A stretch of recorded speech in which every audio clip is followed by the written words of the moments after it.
அனைவருக்கும் வணக்கம். காளான் முட்டை மசாலா செய்வது எப்படி பார்க்கலாம் வாங்க. இது செய்கிறதுக்கு ரொம்ப ஈஸி தான். சாப்பிட்றதுக்கு அவ்வளோ சுவையாக இருக்கும். கடாயில் தேவையான அளவுக்கு எண்ணெய் ஊற்றிக்கலாம். எண்ணெய் நல்லா சூடான பிறகு கொஞ்சமாக சோம்பு சேர்த்துக்கலாம். ஒரு 3 பல் பூண்டை நான் இடித்து எடுத்துக்கிட்டேன். இப்போ அதையும் சேர்த்துக்கலாம். காரத்துக்கு ஏற்ற மாதிரி 2 பச்சை மிளகாவை சின்னதாக நறுக்கி எடுத்துக்கிட்டேன். தேவையான அளவுக்கு கருவேப்பிலையும் சின்னதாக நறுக்கி எடுத்து சேர்த்துக்கலாங்க. இப்போது ஒரு 2 நிமிஷம் இதெல்லாம் நல்லா வதக்கி விட்டுடலாம். கட் பண்ணி எடுத்து வச்ச வெங்காயத்தை சேர்த்துக்கலாம். வெங்காயம் நான் முட்டைக்கு ஏற்ற மாதிரி 4 எடுத்துக்கிட்டேன். வெங்காயத்தை சேர்த்துட்டு நல்லா வதக்கி விட்டுடலாம்.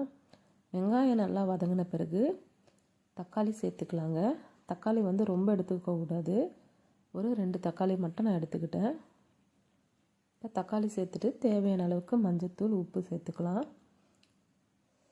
ஒரு அரை வேக்காடா நல்லா வேக வச்சு எடுத்துக்கலாங்க. ரொம்ப வேக வச்சு எடுத்துக்கக்கூடாது, தக்காளி வதங்கக்கூடாது.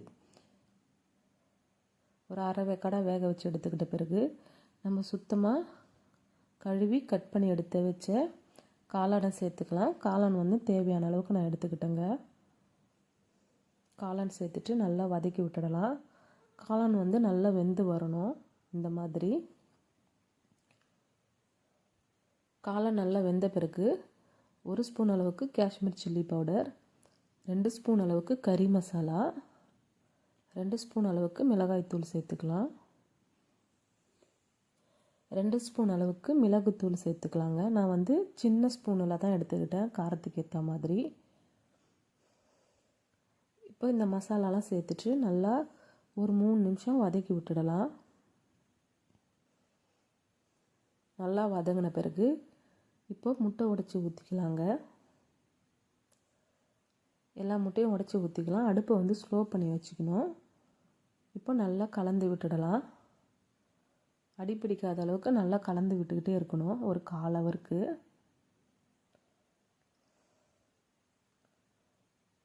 பாருங்கள், இந்த மாதிரி நல்லா கலந்து விட்டுக்கிட்டே இருக்கணுங்க, இல்லைன்னா அடி பிடிச்சிரும். சூப்பரான முட்டை மசாலா ரெடி ஆயிடுச்சுங்க. இப்போது நம்ம தேவையான அளவுக்கு கொத்தமல்லி சேர்த்துக்கலாம்.